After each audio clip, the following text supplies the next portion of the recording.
नमस्कार. माझ्या मायबाप जनतेला, प्रत्येक चाहत्यांना आणि माझ्या देवासारख्या ग्राहकांना हा संदेश देताना मन भरून सांगतो की गेली 18-20 वर्ष तुम्ही मला फक्त एक कलाकार म्हणून नाही तर आपल्या कुटुंबातील माणूस म्हणून स्वीकारलं. तुमच्या टाळ्या, तुमचं प्रेम, तुमचे आशीर्वाद आणि तुमचा विश्वास हेच माझ्या आयुष्यातील सर्वात मोठं बक्षीस आहे. आज मी जे काही आहे, जिथे उभा आहे, ते फक्त तुमच्यामुळं. माझं नाव, माझी ओळख आणि श्री देव अंबिदार बँड यांना मिळालेला सन्मान हा तुमच्या प्रेमाचाच परिणाम आहे. पण आयुष्यात काही क्षण असे येतात जेव्हा मनापेक्षा शरीराचं ऐकावं लागतं. सध्या माझ्या पायांचा आणि प्रकृतीच्या काही अडचणींमुळे डॉक्टरांनी मला पूर्ण विश्रांतीचा सल्ला दिला आहे. त्यामुळे खूप जड मनाने मला काही काळासाठी बाजूला व्हावं लागत आहे.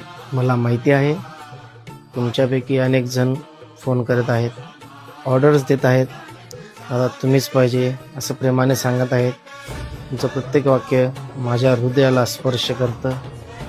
पण मायबाप, यावेळी माझी एकच विनंती आहे, कृपया मला समजून घ्या. मी थांबतोय पण हरलो नाही. मी दूर जात नाही, फक्त स्वतःला पुन्हा उभं करण्यासाठी थोडा वेळ घेतोय. एक गोष्ट मात्र लक्षात ठेवा, श्री देव अंबिदार ब्रास बँड हा तुमचाच आहे आणि तो पूर्वीप्रमाणेच सुरू राहणार आहे.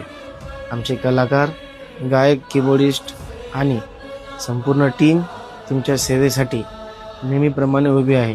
कार्यक्रमांसाठी तुम्ही आमच्या ऑफिसशी संपर्क साधू शकता. गाडीचे संचालक त्यांच्याशी तुम्ही संपर्क साधू शकता.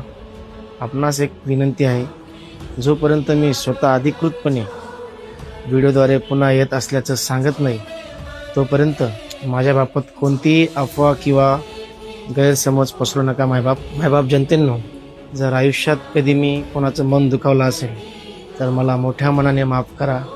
आणि जर मी तुमच्या चेहऱ्यावर कधी आनंदाचं एक हास्य आणलं असेल तर आज त्या प्रेमाच्या बदल्यात फक्त तुमच्या प्रार्थना मागतो.